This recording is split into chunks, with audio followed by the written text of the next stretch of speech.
Hi, welcome to HardReset.Info. In front of me HP NY 5000 series, and now I'm gonna show you how to enable or how to disable quiet mode on this device. Open setup, and here we have quiet mode. So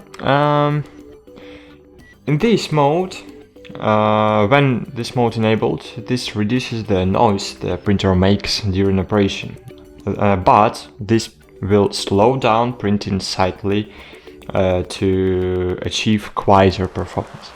So, for example, if you work at home and you have printer at home, for example, and you need to print something at night and you don't want to wake up whole family, so it's a very good idea to enable quiet mode firstly.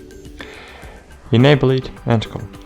That's it. Thanks for watching and bye. See you.